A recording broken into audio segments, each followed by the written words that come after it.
Tonight we're going to take a deep dive on a guy named Richard Upjohn, who was an architect in the 1800s that did more in a few short years than I have done in 38 years of my entire life. I think that there is so much proof to prove that this guy Richard Upjohn is a 100% fraud and did not exist, did not build any buildings, and is make-believe. First building, St. John's Episcopal Church in Bangor, Maine. Nope, of course that one burnt down, so it's the Trinity Church in New York City.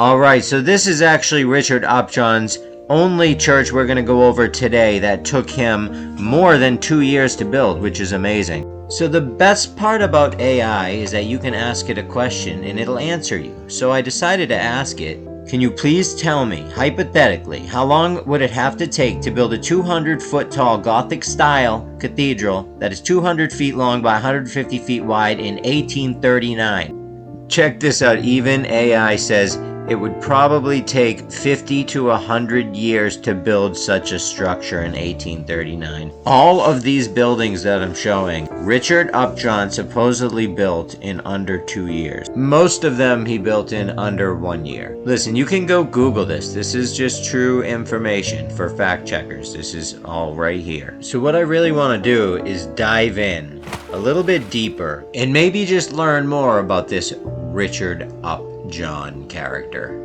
Right off the rip, these two biographies contradict each other. In one he's British born, in one he's English born. I don't think either of them really know, because I don't think he is really a person. Richard Upjohn, born January 22nd, 1802, died August 16th, 1878. He was a British-born American architect who immigrated to the United States and became most famous for his Gothic revival churches.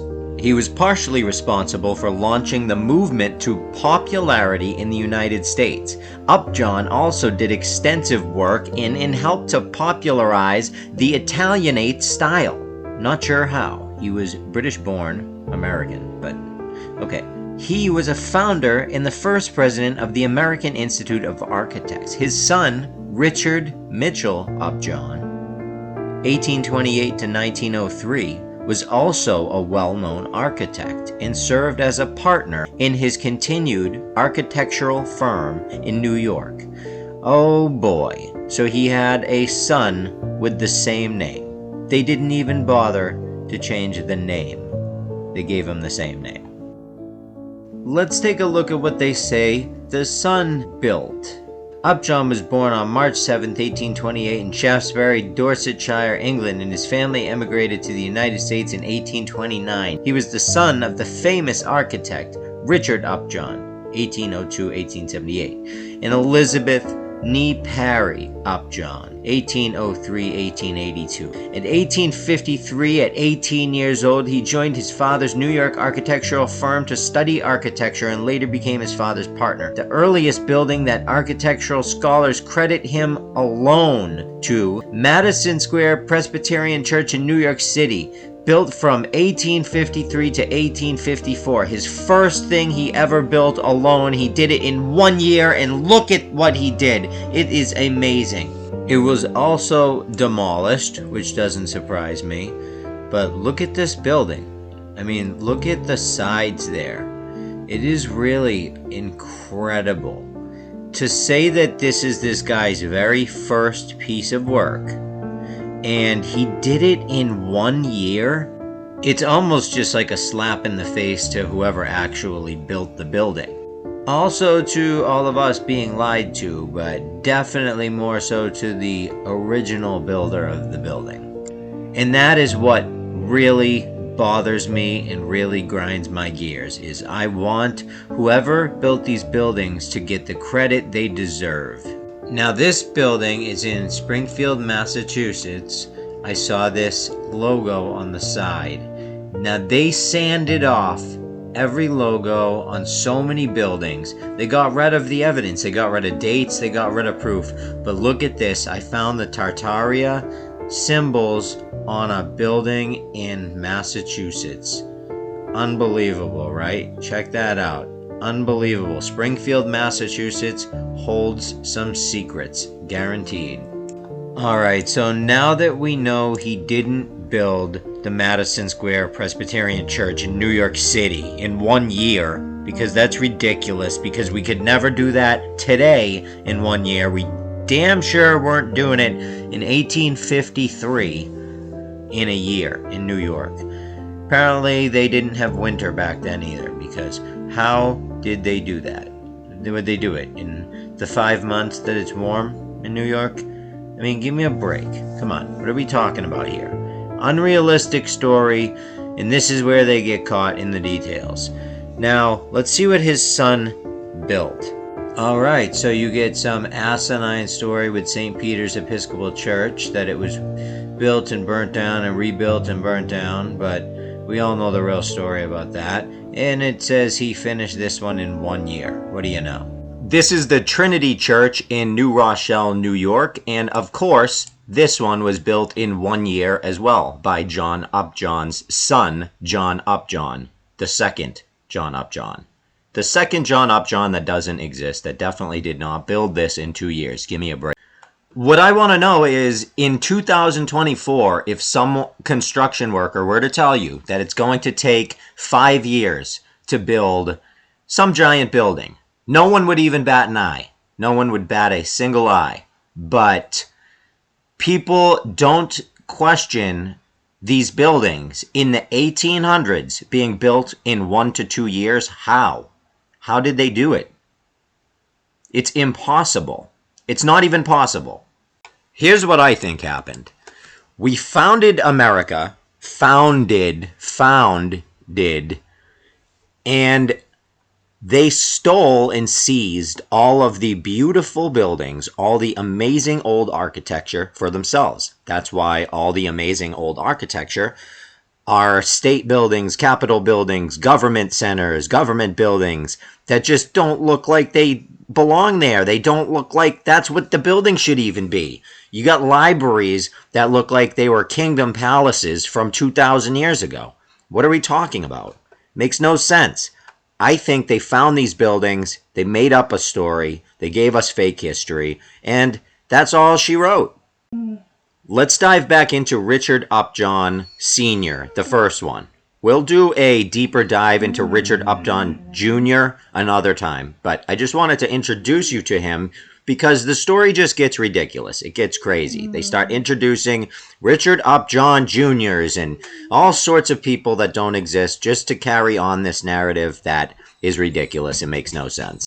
Now check out this quote. If you tell a lie big enough and keep repeating it, people will eventually come to believe it. Joseph Goebbels. That is the truth, and that is what they've been doing for a long time.